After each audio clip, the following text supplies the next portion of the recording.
Astaghfirullah. Malam ini kita akan masuk pada bab membahas tentang nama Allah Subhanahu wa taala Al-Muhaiminu, Al-Muhitu, Al-Muqitu, Al-Wasi'u. Tapi kita tidak mungkin membahas empat-empatnya karena tidak cukup waktunya. Maka kita akan membahas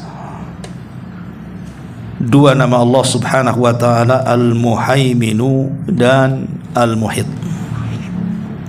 Al-Muhaimin di sini terjemahannya yang maha memelihara, dan Al-Muhit yang maha meliputi. Di sini pengarang membawakan beberapa dalil tentang nama Allah ini. Di antaranya firman Allah Subhanahu wa taala dalam surah Al-Hasyr ayat 23. Huwallazi la ilaha illahu al-malikul quddusus salamul mu'minu al-muhaiminu al-azizul jabbarul mutakabbiru subhanallahi amma yusyrikun.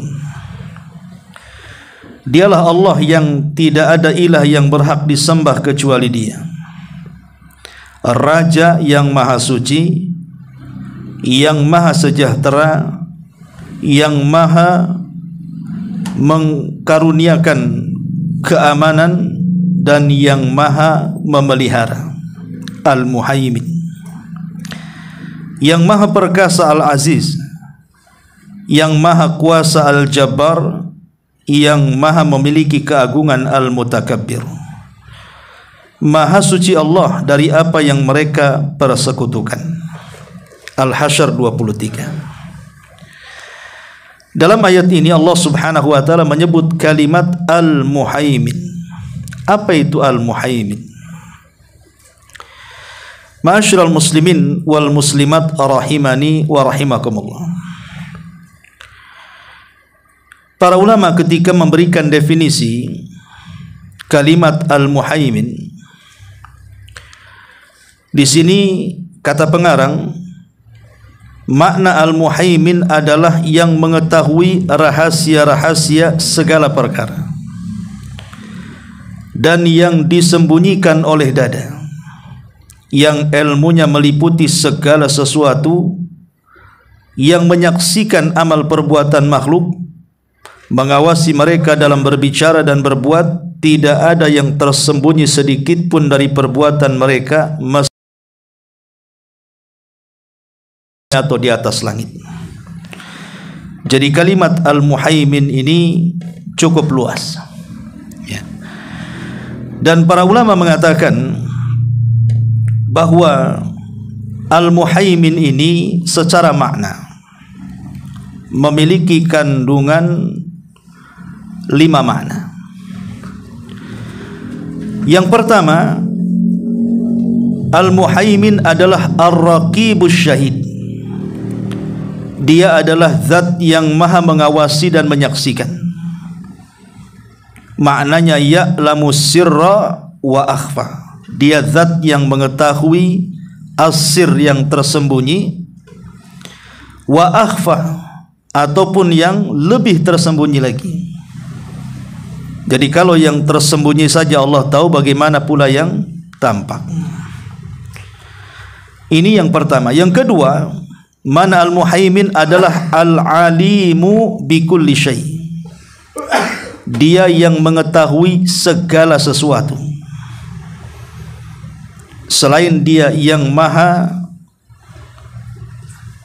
menyaksikan ataupun mengintai, dia juga Al-Alim, maha mengetahui segala sesuatu. Kemudian yang ketiga, Al-Qadir ala kulli syai. Makna Muhaimin juga adalah Al-Qadir, artinya yang mampu melakukan segalanya. Zat yang mampu melakukan segalanya, itulah Al-Muhaimin. Kemudian yang keempat, makna Muhaimin adalah syafaqatun wa rahmah, zat yang memiliki rasa kasih sayang yang besar dan juga rahmat terhadap makhluknya. Dan yang terakhir, Al-Muhaimin adalah Al-Muhafid, yang menjaga segalanya. Dan ada juga yang mengatakan dia adalah Al-Muntasir, yang menolong hamba-hambanya. Inilah 5 atau makna daripada kalimat Al-Muhaimin. Dia adalah zat yang maha menyaksikan segalanya, mengetahui segalanya, mampu melakukan atas segalanya, penuh dengan kasih sayang dan juga rahmat, dan menjaga makhluk-makhluknya serta terkadang menolong hamba-hambanya. Ini makna yang luas dari kalimat Al-Muhaimin. Makanya di sini pengarang juga mengatakan Muhaimin adalah yang mengetahui rahasia-rahasia, segala perkara dan yang tersembunyi di dada. Artinya Allah Subhanahu wa taala mengetahui isi dada setiap manusia. Sebelum manusia itu meniatkan sesuatu, Allah sudah tahu apa yang diniatkannya. Kemudian juga yang ilmunya meliputi segala sesuatu. Tidak ada yang sejengkal di bawah kaki saja tidak tahu apa isinya. Bahkan yang menyaksikan amal perbuatan makhluk dengan cara mengawasi mereka, baik pembicaraan atau perbuatan. Apapun yang dilakukan manusia, apapun yang dikatakan manusia, Allah sudah tahu. Bahkan tidak ada yang tersembunyi sedikit pun dari perbuatan mereka, meskipun sangat kecil sebesar biji sawi, baik yang ada di langit atau di bumi. Inilah makna daripada Al-Muhaimin. Ma'asyiral muslimin wal muslimat rahimani wa rahimakumullah. Lah karena di antara makna Al-Muhaimin adalah asy-syafaqatu war rahmah.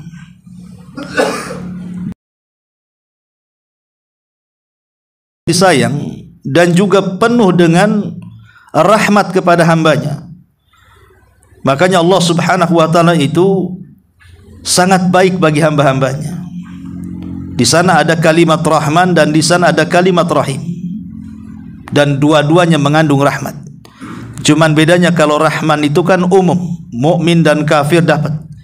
Tapi kalau Rahim itu khusus bagi orang-orang yang beriman.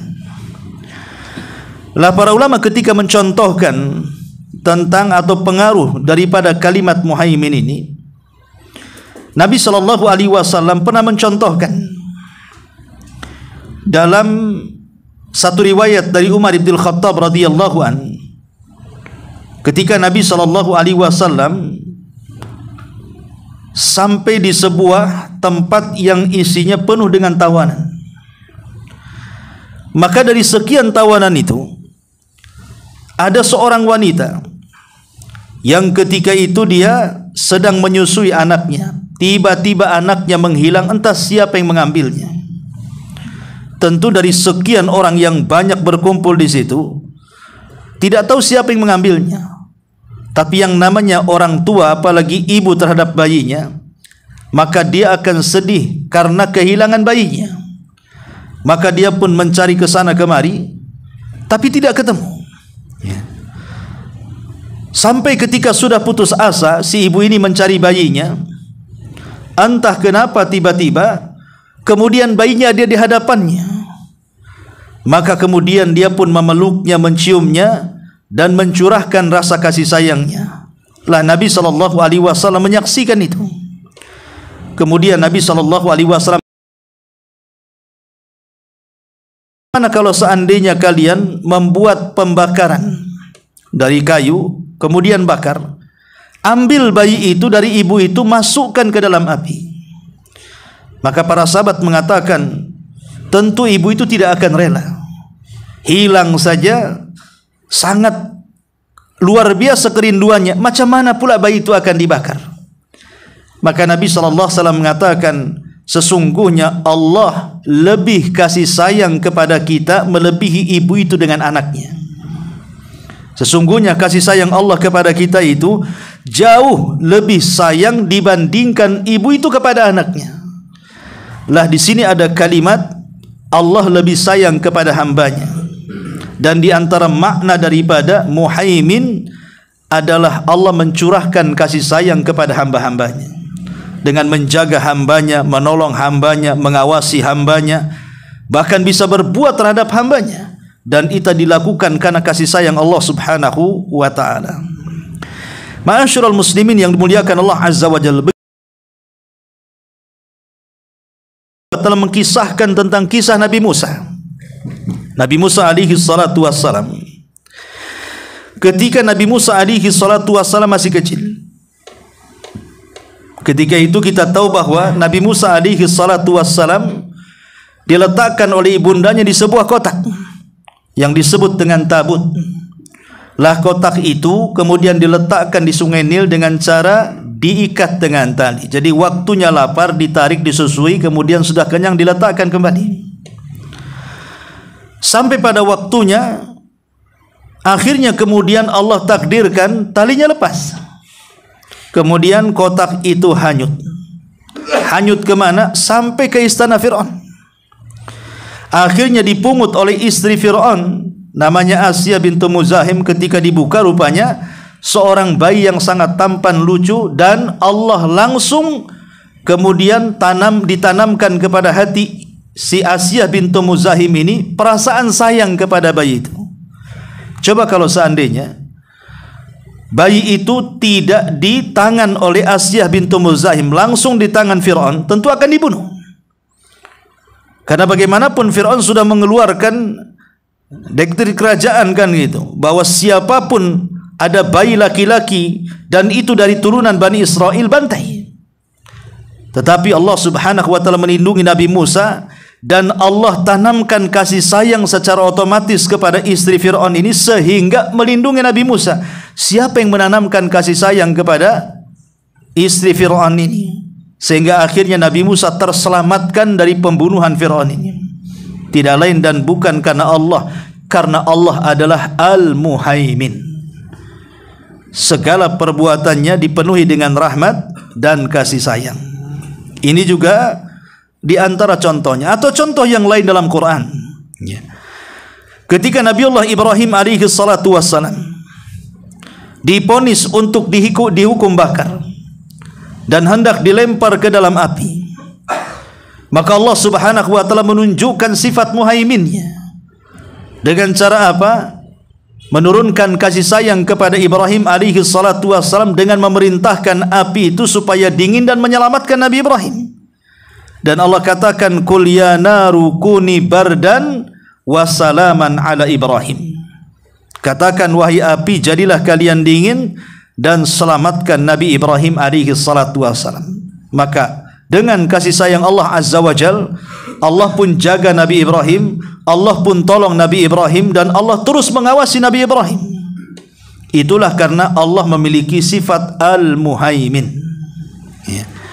Dan banyak contohnya. Contoh ketika hijrah Nabi SAW, seluruh pasukan Quraisy itu dikerahkan untuk menangkap Rasul, bahkan dihadiahi satu kepala 100 ekor unta, dua kepala 200 ekor unta, kepala Rasul dan Abu Bakar.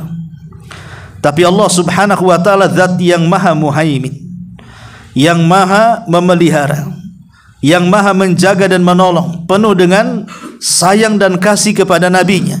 Makanya Allah subhanahu wa ta'ala selamatkan Nabi SAW ketika berada di gua itu. Dan ini menunjukkan apa? Menunjukkan Allah memiliki sifat Al-Muhaimin. Begitu juga kisah Nabi Yunus alaihi salatu wassalam yang harusnya mati di perut ikan kan. Dia tidak mati. Allah berikan kasih sayangnya.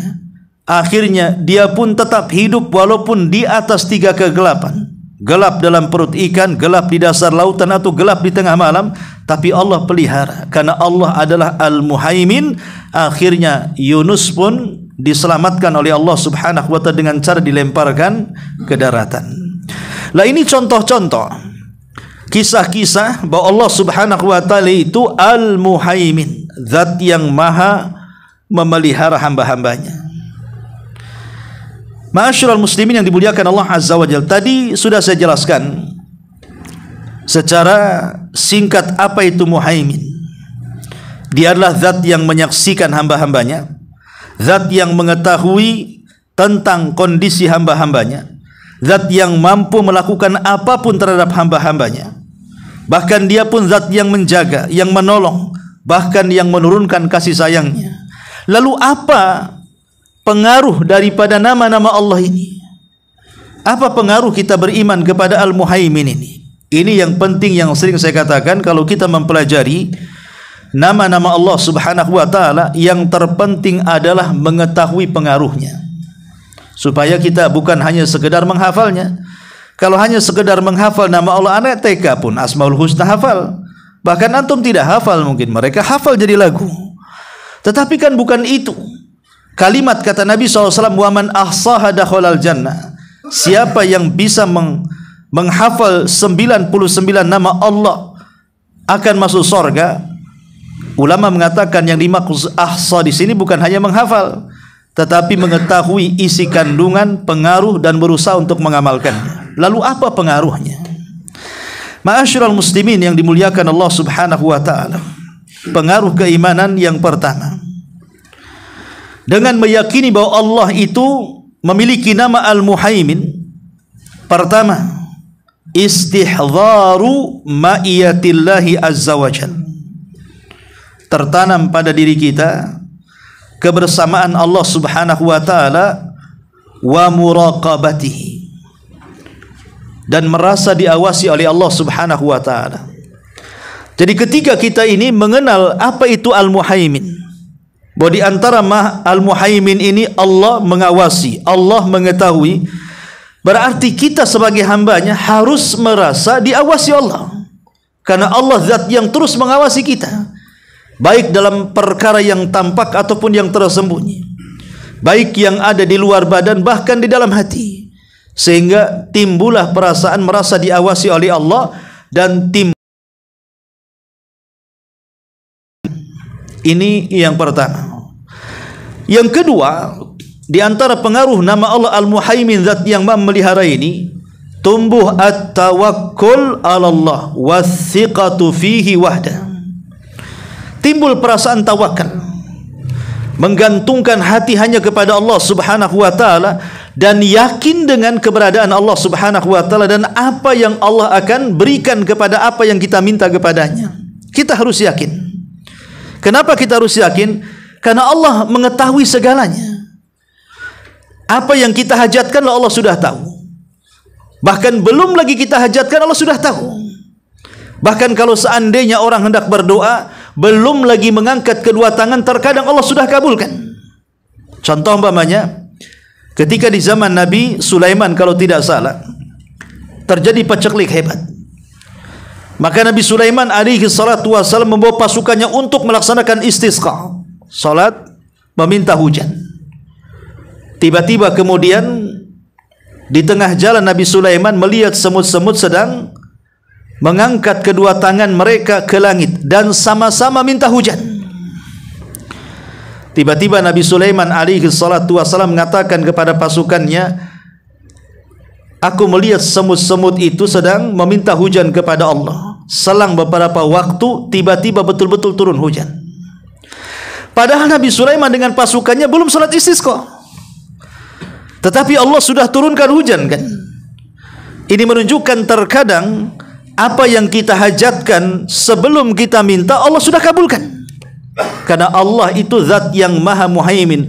Makanya kita harus betul-betul tawakal kepada Allah, menyandarkan hati hanya kepada Allah, dan harus percaya dengan Allah, harus yakin bahwa setiap permintaan kita pasti mustajab. Ini yang kedua. Yang ketiga, al-khawfu minallahi azza wa jalla alladhi biyadihi maqadir kulli syai'in.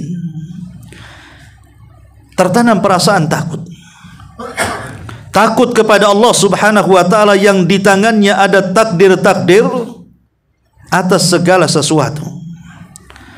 Karena di antara makna muhaimin tadi saya katakan, Allah maha mengawasi, Allah maha mengetahui, Allah maha mampu melakukan segalanya, menjaga, menolong, penuh dengan kasih sayang dan rahmat. Ya. Sehingga dari sinilah kemudian ada perasaan takut kepada Allah Subhanahu wa taala. Karena Allah bisa saja melakukan apapun sekehendaknya. Allah bisa mengadab seseorang, Allah bisa menghancurkan seseorang, Allah bisa mengangkat dan merendahkan seseorang.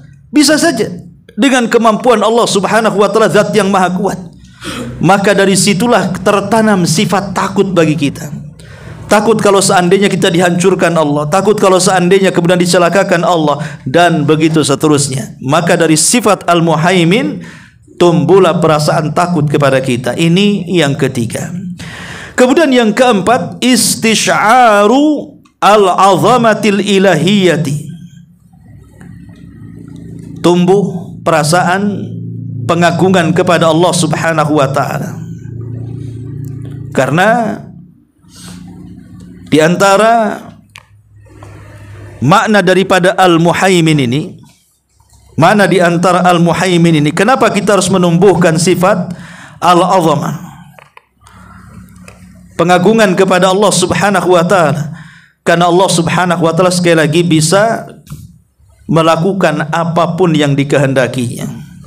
Maka kita akan lebih merasa mengagungkan Allah Subhanahu wa taala. Kemudian selanjutnya di antara pengaruh yang ke-5 adalah tumbuh mahabbatullahi azza wajalla. Menumbuhkan kecintaan kita kepada Allah Subhanahu wa taala. Karena Allah Subhanahu wa taala pasti mengetahui kehendak kita. Dia yang menciptakan kita. Pasti dia paham dengan kehendak kita. Tidak mungkin Allah Subhanahu wa taala menciptakan makhluknya kemudian membiarkannya. Tidak, Allah lebih paham dengan kita daripada kita sendiri kepada kita sendiri. Karena kita tahu bahwa dia yang menciptakan makhluknya, maka dia lebih paham apa yang diciptakannya dan kebutuhan apa yang dikehendaki makhluknya dan hajat apa yang diperlukan makhluknya. Allah paham. Dan itu sudah Allah Subhanahu wa taala lakukan kepada hamba-hambanya. Harusnya kita harus lebih cinta lagi kepada Allah yang sudah banyak memberikan rizki, nikmat, dan dunia yang sekarang kita nikmati hari ini di dunia. Seperti umpamanya orang tua yang perhatikan kita, tentu kita lebih sayang kepada orang tua yang perhatikan. Lah Allah jauh lebih memperhatikan kita dibandingkan orang tua kita kepada kita. Makanya harus lebih tumbuh perasaan mahabbatullah, cinta kepada Allah Subhanahu wa taala. Ma'asyiral muslimin wal muslimat rahimani wa rahimakumullah. Lalu setelah kita tahu pengaruh-pengaruhnya, bagaimana caranya kita mendekatkan diri kepada Allah dengan nama ini? Bagaimana caranya? Subhanahu wa ta'ala dengan Al-Muhaimin. Nama Allah Al-Muhaimin yang maha memelihara. Pertama, gunakanlah nama ini dalam setiap doa-doa kita. Gunakanlah nama ini dalam setiap doa-doa kita. Karena Allah yang mengatakan walillahil asmaul husna fad'uuhu biha. Allah itu memiliki nama-nama Allah yang indah, maka berdoalah dengan nama-nama itu. Dan kalau kita seandainya ingin berdoa dengan nama-nama Allah itu, maka sesuaikan nama Allah itu sesuai dengan hajat kita. Umpamanya kita ini butuh rizki, maka yang harus lebih banyak kita katakan adalah Ar-Razzaq. Kalau seandainya kita ini sedang banyak dosa dan ingin meminta ampun kepada Allah, maka perbanyaklah menyebut nama Allah Al-Ghaffar atau Al-Ghafur. Kalau seandainya kita ini hendak meminta sesuatu,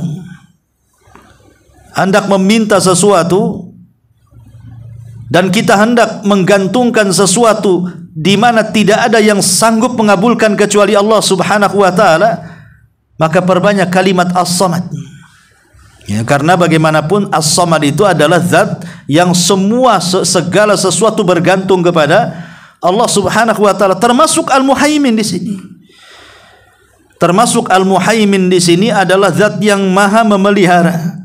Jadi kalau kita ingin minta kesehatan, minta keselamatan, minta supaya kita ini ditolong oleh Allah Subhanahu wa taala dari orang-orang yang menzalimi kita, menyakiti kita, membuli kita, memfitnah kita, maka perbanyaklah mengucap kalimat ya Muhaimin, ya Muhaimin, wahai zat yang memelihara, tolonglah saya, dan begitu seterusnya. Ini yang pertama, bagaimana caranya kita beribadah dengan nama Allah Subhanahu wa taala Al-Muhaimin. Yang kedua, bagaimana caranya kita mendekatkan diri kepada Allah dengan ya tadi an yastashiral abdu annallaha 'allamul ghuyub 'alal qulubi. Kita harus lebih lagi menanamkan perasaan kepada hati kita bahwa Allah itu zat yang maha mengetahui segala sesuatu yang gaib yang tersembunyi dalam hati-hati kita, sehingga kita tidak mudah untuk meniatkan sesuatu yang jahat. Meniatkan sesuatu yang jahat, dendam, hendak menyakiti. Perbuatan itu kan berawal dari niat, ikhwan. Perbuatan jahat itu berawal dari niat. Makanya ada istilah di kepolisian, kejahatan terjadi karena ada niat pelakunya dan juga kesempatan. Waspadalah katanya. Ya. Artinya kan ada dari niat kan, niat dulu.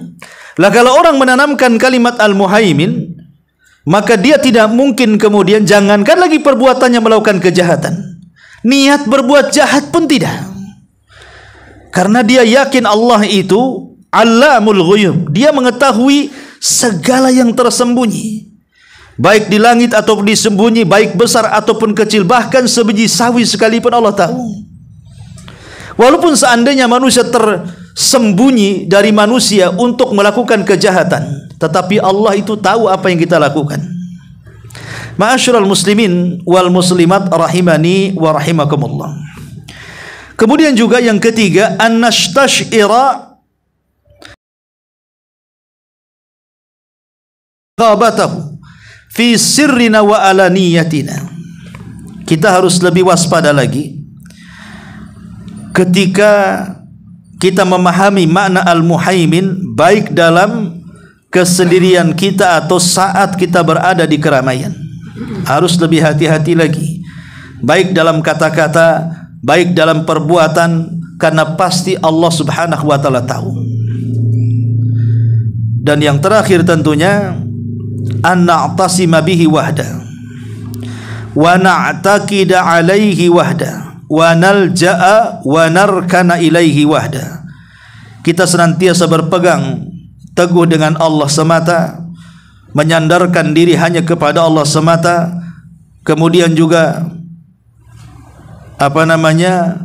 wa nalja juga sama menyandarkan dan juga senantiasa tidak berhajat kecuali kepada Allah Subhanahu wa taala, karena dialah satu-satunya zat yang maha memelihara. Sehebat apapun makhluk memelihara kita, tidak sehebat pemeliharaan Allah kepada hamba-hambanya.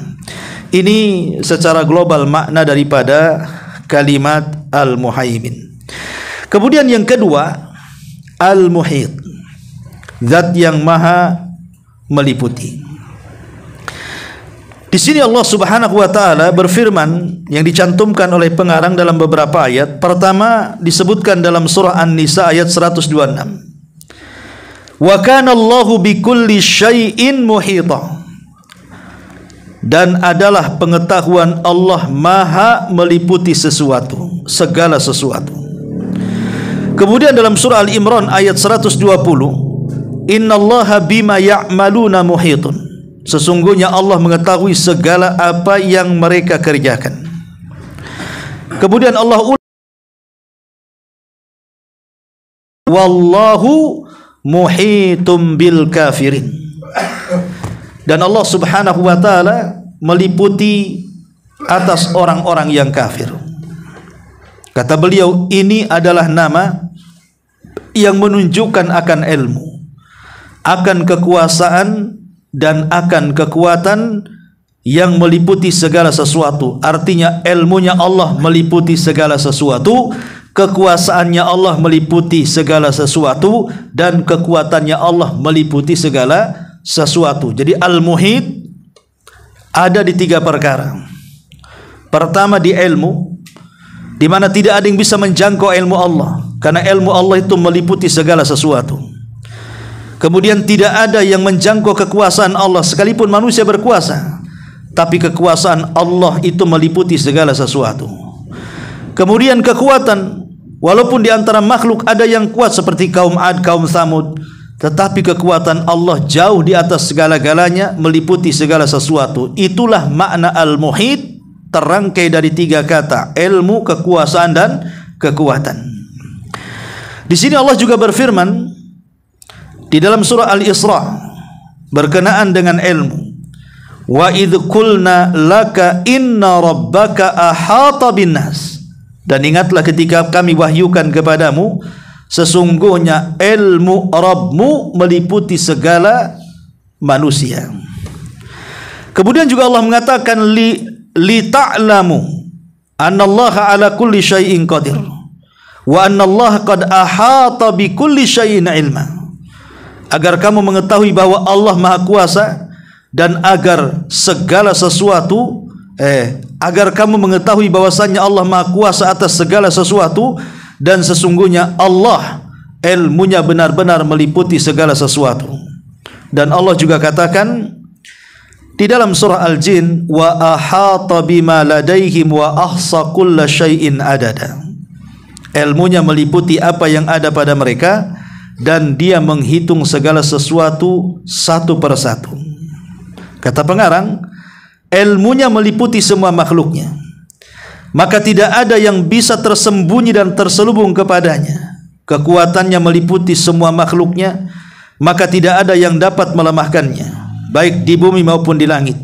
Demikian pula dengan kekuasaannya juga meliputi semua makhluknya, maka tidak ada yang dapat lari dari Allah Subhanahu wa taala. Sebagaimana Allah mengatakan, ya ma'syaral jinni wal insi in istata'tum an tanfudu min aqtaris samawati wal ar fangfudu la tanfuduna illa bisultan. Hai golongan jin dan manusia, jika kamu sanggup menembus melintasi penjuru langit dan bumi, maka lintasilah. Kamu tidak dapat menembusnya kecuali dengan kekuatan Allah. Maksudnya kalian tidak dapat lari dari perintah Allah dan kekuatannya, karena dia meliputi segala sesuatu dengan ilmu Allah Subhanahu wa ta'ala. Yang kedua adalah al-muhit, zat yang maha meliputi. Al-Imam Al-Baihaqi rahimahullahu ta'ala mengatakan, al-muhit huwa alladhi ahatat qudratuhu bi jami'il maqdurat wa ahata ilmuhu bi jami'il ma'lumat wal qudratu lahu sifatan qa'imatan bi dzatihi wal ilmu lahu sifatun qa'imatun bi dzatihi. Kata beliau, al-muhit adalah yang kekuasaannya meliputi seluruh yang telah ditakdirkannya. Semua yang ditakdirkannya, baik langit, bumi, dan segala yang ada di antara keduanya, semua di bawah kekuasaan Allah Subhanahu wa ta'ala. Wa ahata ilmuhu bi jami'il ma'lumat, bahkan meliputi pengetahuannya dari semua pengetahuan yang diketahui makhluk-makhluknya. Seberapalah pengetahuan kita itu. Makanya kita lihat kisah Nabi Khadir alaihi salam ketika satu perahu dengan Nabi Musa alaihi salatu wassalam. Dan itu disebutkan dalam hadis yang panjang sekali, ya. Nah, salah satunya dari hadis yang panjang itu cuplikannya adalah, jadi satu hari Nabi Musa satu perahu dengan Nabi Khidir. Jadi saat berjalan di tengah lautan, tiba-tiba ada burung yang langsung menuki dan langsung meneguk satu air, kemudian terbang lagi ke atas. Kemudian kata Khidir kepada Musa, wahai Musa, sesungguhnya ilmuku dan ilmumu kalau digabung, ya, tidak sebanding dengan ilmu Allah, kecuali hanya seperti tegukan sekali teguk burung itu. Itulah ilmuku dan ilmumu itu. Sementara pengetahuan ini bagaikan lautan yang tak bertepi. Coba andai kata kita lihat lautan, datang burung, burung laut itu, kemudian meminum satu teguk air lautan kemudian terbang. Seberapalah air yang diteguk oleh burung itu? Satu kali tegukan dengan lautan yang tak bertepi itu. Lah Nabi Khidir mengatakanlah ilmuku dan ilmumu kalau digabung maka seperti itulah. Sementara ilmu Allah itu selaut yang tidak bertepi itu. Menunjukkan bahwa apa? Ilmu Allah itu meliputi segala sesuatu. Ya. Ma'asyiral muslimin wal muslimat rahimani wa rahimakumullah. Lalu setelah kita mengetahui bahwa al-muhit itu mencakup 3 perkara, ilmu, kekuasaan dan kekuatan, lalu apa pengaruhnya? Pengaruh mengimani nama Allah al-muhit di sini. Pertama, an ya'lamal 'abdu ilman yaqinan bi anna Allah muhitun bi ibadihi wa la yaqdiruna ala quwwatihi awil firari minhu fakullun man khiftahu fararta minhu illallah al-muhit idza khiftahu fararta ilaihi. Yang pertama, seorang hamba harus mengetahui dengan penuh keyakinan bahwa Allah itu meliputi semua hambanya, di mana hamba-hamba itu tidak mungkin mencapai kekuatannya atau lari darinya. Tapi masalahnya, kalau kita lari dari makhluk, kalau kita takut dengan makhluk, pasti kita akan lari dari makhluk. Tapi kalau kita takut kepada Allah Subhanahu wa taala, justru kita lebih mendekat kepada Allah Azza wa Jalla. Itulah bedanya ketakutan kita kepada makhluk dengan ketakutan kita kepada Allah. Kalau saya takut kepada antum, nggak mungkin saya dekat-dekat antum. Pasti saya akan menghindar. Tapi kalau kita takut kepada Allah, justru semakin dekat dengan Allah. Karena takut itulah yang membangun ibadah. Orang takut akhirnya rajin ibadah, orang takut akhirnya meninggalkan maksiat, justru makin dekat dengan Allah Subhanahu wa taala kan. Maka ketika kemudian kita mengenal Allah itu al-muhit, bahwa Allah itu meliputi segala sesuatu dengan ilmu, kekuatan dan kekuasaannya, maka secara otomatis kita akan menanamkan perasaan takut kepada Allah Azza wa Jalla. Karena Allah bisa berbuat sekehendaknya. Ini yang pertama. Kemudian yang kedua, an ya'lamal abdu ilmal yaqin annallaha muhitun bihi faya'lamul abdu ilmal yaqin annallaha muhitun bihi wa ya'lamu sirrahu wa najwahu saghirahu wa kabirahu wa alaniyatahu wa sirra zahiratan wa batina. Ketika seorang hamba mengetahui dengan yakin Allah itu meliputi hambanya, dan dia yakin bahwa Allah itu mengetahui yang tersembunyi, yang tampak, yang kecil, yang besar, yang terang-terangan atau yang tersembunyi, baik yang tampak ataupun yang batin, dari sini lahir perasaan muraqabatullahi azza wa jalla, merasa diawasi oleh Allah Subhanahu wa taala. Sehingga dengan merasa diawasi oleh Allah Azza wa Jalla, terlahirlah kita menjadi orang-orang yang baik, orang-orang yang jujur, orang-orang yang disiplin, orang-orang yang amanah, dan lahirlah akhlak-akhlak mulia dari muraqabah itu. Ini yang kedua. Kemudian yang ketiga, ketika kita ini meyakini bahwa Allah itu al-muhit, maka a'zamu min ihatati adh-dhalimi bil madlum wa qudratuhu alaihi fahuwa abdun famahma balagha dhulmuhu wa tughyanuhu fahuwa amama Allah fahuwa amama quwwatillah wa ihatatihi la syai'. Orang yang meyakini Allah itu meliputi segala sesuatu dari ilmu, kekuasaan dan kekuatannya, maka sehebat apapun orang zalim melakukan kezaliman, anggaplah mungkin dia seorang raja penguasa yang bisa sekehendaknya melakukan kezaliman dengan menindas rakyatnya, tetapi dengan ilmu Allah yang meliputi hambanya, kekuatan Allah yang meliputi hambanya, kekuasaan Allah yang meliputi hambanya, siapalah orang zalim itu di hadapan Allah? Maka dengan meyakini Al-Muhit itu merontokkan kesombongan. Ya. Bagaimanapun orang tidak bisa sombong lagi. Allah itu Muhit. Siapa Anda di hadapan Allah Subhanahu wa taala yang ilmunya meliputi segala sesuatu, yang kekuatan dan kekuasaannya meliputi segala sesuatu? Apalah kita di hadapan Allah? Jadilah kita orang hina. Tidak akan menyombongkan diri di hadapan Allah Subhanahu wa taala. Kemudian yang keempat, sebaliknya. Ya. Sebaliknya orang-orang yang dizalimi, mereka merasa tenang. Karena di sana ada zat yang bisa membalaskan kejahatan orang kepada dia. Makanya ingat kisah daripada Al-Imam Az-Zahabi yang disebutkan di dalam kitab Al-Kabair yang sudah saya ceritakan, tentang seorang preman, orang jahat yang merebut ikan nelayan dengan cara paksa, dan kalau tidak diberi maka dia akan dibunuh. Dengan ketakutan akhirnya sang nelayan pun memberikan ikan satu-satunya yang harusnya itu untuk makan satu hari itu dia dan keluarganya. Dengan bangganya penjahat ini membawa ikan itu kemudian pulang. Di tengah jalan ikan itu yang sudah mati tiba-tiba Allah hidupkan sesaat dan menggigit jarinya. Kemudian mati lagi. Rupanya gigitan itu hanya menaruh racun atau bisa di tangannya.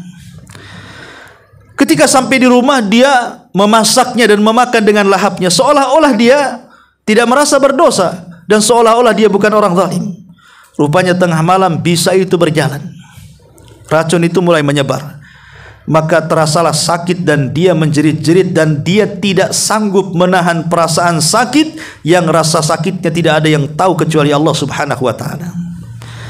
Akhirnya keesokan harinya dia ke tabib. Kata tabib, ini nggak bisa diobati karena bisanya sudah sampai di pergelangan tangan. Kalau tidak diamputasi maka akan menyebar ke tangannya. Akhirnya dipotong tuh pergelangannya. Bayangkan, baru saja kemarin dia ambil ikan dengan cara zalim, hari ini dipotong tangannya.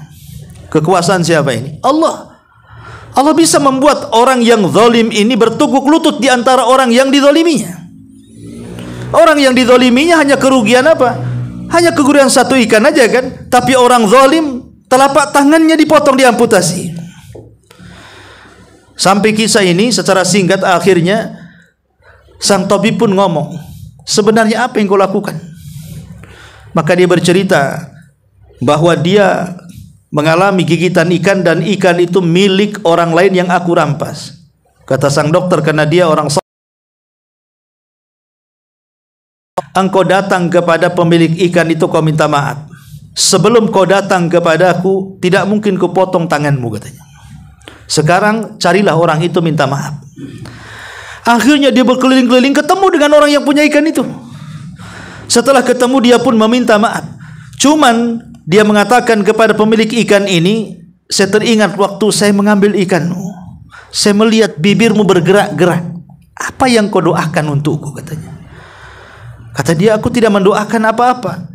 Aku hanya mengatakan saat kau ambil ikanku dan mengatakan, ya Rabb arini quwwataka. Ya Rabb, tunjukkan kekuatanmu kepadaku. Aku ini lemah, dia kuat. Tunjukkan kekuatanmu sekarang. Hanya itu saja. Maka Allah tunjukkan kekuatannya. Kekuatan yang tanpa batas, ilmu yang tanpa batas, kekuasaan yang tanpa batas. Terjadilah apa yang terjadi. Akhirnya tangannya dipotong kan. Itu kekuatan Allah. Allah bisa membalas dengan caranya. Maka ketika itulah kemudian dia pun berkeliling-keliling pasar, berteriak-teriak di hadapan orang dan mengatakan, man ra'ani fala yadlim minhu ahada. Siapapun yang melihatku, lihat tanganku sudah habis dipotong. Jangan berbuat zalim sedikit pun kepada siapapun. Dia pun sadar. Syahidnya di sini kisah ini, bagaimana Allah Subhanahu wa taala membela orang yang dizalimi dengan kekuatannya yang tanpa batas. Akhirnya Allah memberikan jawaban ketika orang ini mengatakan, ya Rabb, tunjukkan kekuatanmu. Ini menunjukkan apa? Allah itu Al-Muhit, ya, zat yang maha meliputi ilmu, kekuasaan dan kekuatannya.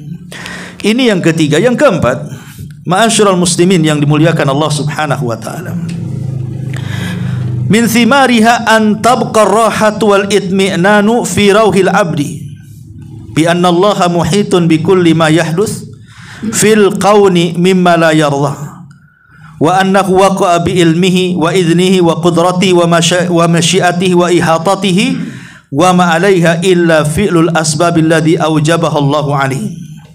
Dengan meyakini bahwa Allah itu Al-Muhit, kata ulama, maka akan menimbulkan perasaan tenang, rahah, ketenangan, itminan, kenyamanan di dalam jiwa seorang hamba. Karena ketika Allah Subhanahu wa taala meliputi segala apa yang terjadi di alam semesta ini, maka kita tinggal minta saja kepada Allah. Apa yang kita minta? Allah kan tahu apa yang kita minta. Dan kekuatannya Allah bisa memberikan apapun yang kita hajatkan. Dan kekuasaannya kita bisa meminta apapun yang kita inginkan. Maka semakin tenanglah dengan meyakini Allah Subhanahu wa taala Al-Muhit. Dan yang terakhir, ma'rifatu ismil muhit taftahu babat taubati wal aubati lil abdi. Dengan mengenal nama Allah Al-Muhit, maka terbukalah bagi kita pintu tobat dan kembalinya kita kepada Allah Subhanahu wa ta'ala. Karena dengan adanya keyakinan Allah itu meliputi ilmunya, kekuasaannya dan kekuatannya, maka kita tidak bisa apa-apa di hadapan Allah kecuali dengan cara menyerahkan diri kepada Allah Subhanahu wa taala, bertobat segera sebelum Allah zat pemilik kekuatan akan menurunkan bencananya kepada kita. Maka dengan mengenal Al-Muhit, maka terbukalah pintu tobat dan kembalinya kita kepada Allah Subhanahu wa taala. Inilah di antara dua nama Allah Subhanahu wa taala, Al-Muhaimin dan juga Al-Muhit. Wallahu alam. Adapun Al-Muqit dan Al-Wasi kita tunda minggu berikutnya. Sampai di sini kita buka tanya jawab, silakan.